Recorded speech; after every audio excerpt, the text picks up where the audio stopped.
What's up, everybody? Welcome to the Cryptcast. I'm Mike. And I'm Brian. And we are coming to you from inside the Comic Crypt in Newtown, New Jersey, with more Friday fights. With no fights. No fights. No fights. Splish Splash. I was kicking Aquaman's ass.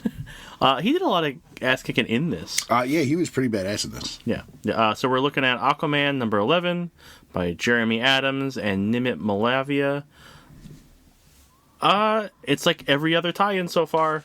It's happening like on the outside / before the events of the event.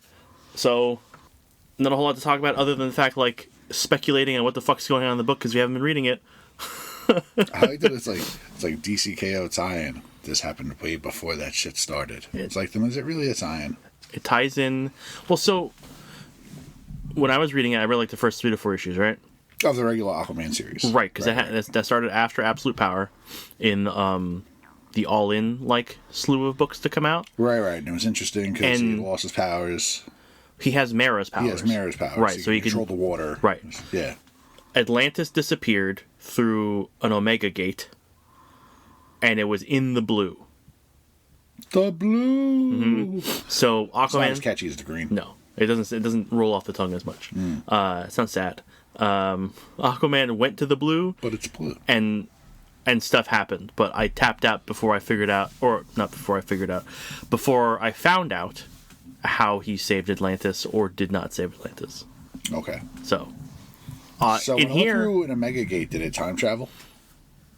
I don't know. I don't know if there's time in the blue because the blue seemed to kind of like be its own deal. I just asked about the time travel because of the Aquaman's daughter conundrum. I have no idea. Okay, because this, she is an infant baby and also a full-grown adult from the future. Yeah, her name's Andrina, which I don't think is a very good name. Whatever. I'm just saying. It's Atlantean Andrea. He calls her Andy. Yeah, I kind of like the nickname. Yeah, nickname. She's quite kick-ass as a young lady. Yeah.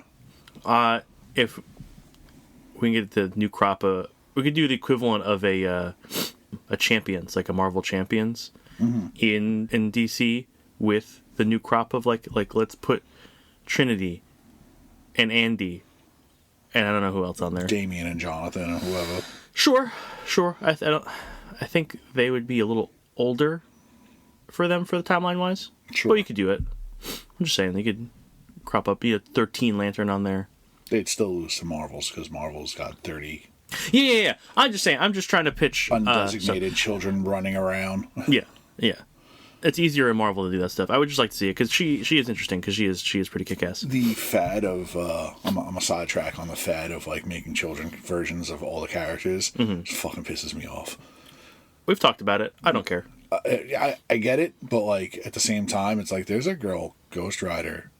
Like I'm used to Ghost Rider's transformations being horrific. I would hate to think of a little girl.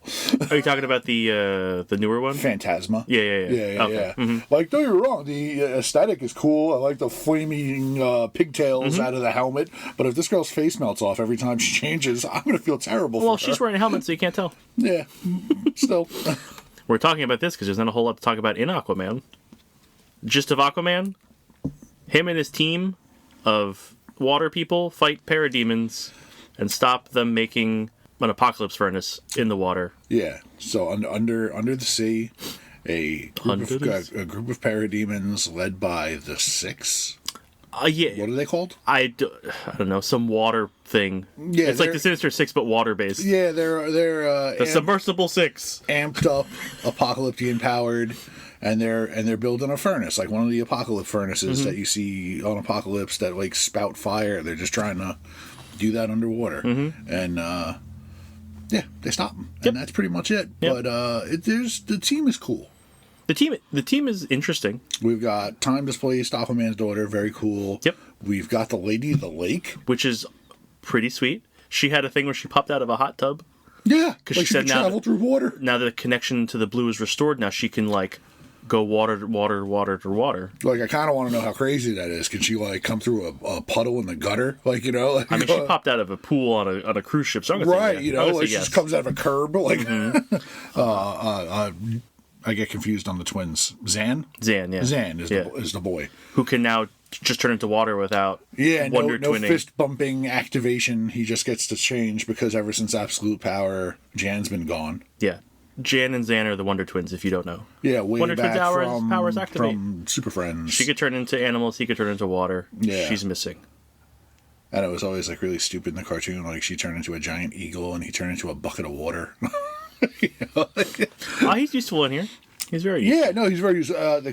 Since they have been in comics, they have been more useful than in the show and a little more credible. However, they don't get used a lot. No. I did like that. Like, so the book jumps around from people's perspective. So you have Mara's, Aquaman's, and Zan's, and I like Zan's because he's like, and we're called Justice League Blue.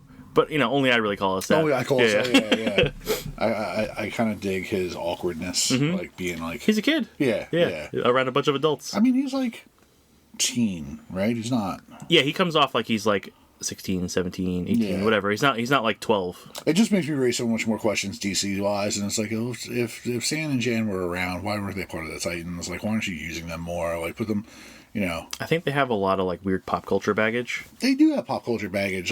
Quite frankly, I don't want to see either one of them without Gleek. Sure. No monkey, no twins. Get the hell out of here. Yeah. However, if you look at the Super Friends, or did the cartoon have another name? Their cartoon? Well, they were part of Super Friends. Right. They were part of But there was like two segments. There was a segment that had the Wonder Twins, which was infinitely cooler, and then there was the one that had like the Scooby-Doo kids, basically, because they had the Wonder Dog. I have no idea what you're talking about. I know the Super Friends. That's it was Wendy and Marvin. I believe their names were Wendy and Marvin. Correct me if I'm wrong. But they also had a gray-looking Scooby-Doo that wore a yellow cape. That was like their mascot dog. And they were like these tech nerds that would help the Justice League. Like, the Justice League needed help. It was so stupid. Okay. It was like the most ridiculous thing. The coolest thing about that is pre-Flashpoint, when Jeff Johns was doing Teen Titans, he brought them in to that Teen Titans run. And you were just like, what are you doing? What are you doing? Don't do this. And the dog was an apocalypse hound. So, like, it snaps and turns into this hell beast, and it kills Marvin and rips him apart, and cripples. What did I say her name was? Wendy. And then Wendy's in a wheelchair, and she starts like apprenticing under Oracle. Okay, that's fun. Because she has like a mentor in a wheelchair to look up to, and then they reveal that she's Calculator's daughter. Okay. So like he made that interesting then. Right. They built something off it, so it was like, all right, you took something real dorky. Yeah, cool. And made it cool. That's awesome. And I would like to see them do that with the Wonder Twins. Sure. Yeah. Just to keep this brief, like I said, we're just going off on tangents because there's not a whole lot to talk about. Yeah, unfortunately. I will say, it was one of the faster, easier reads of all the tie-ins we've had. Like, everything else feels kind of forced and baggagey, Carrie. This is just like, oh, this is just part of the story. It flowed. It was a good issue. Yeah. I enjoyed reading it, and I feel like I had to read it. It wasn't like, oh, DC KO homework. Right. All the characters are interesting and have their moment to do something. But I got to admit, we're like 4 weeks deep, and I'm just getting fucking sick of it. like I get it. This is just like you are not delivering on what you promised. Even Night Fight, yeah. right? We talk about Night Fight. Right. We thought it was going to be like a slobber knocker of 5 Batmans kicking the shit out of each other. But like, and it wasn't. It was heart to hearts between Dick and Bruce. And that's not their fault. We just had a preconceived notion of what it was going to be. Yeah. So I agree. Look, I'm just saying. We painted ourselves into this corner of we're going to do this every week. And when I say every week, I mean every week there's one of these books. Yeah, every week there's one of these books. We had to skip a week, right? So, there was no KO book. The last time. So we're just going to have to suck it up and deal with it because we're doing it. We can't stop.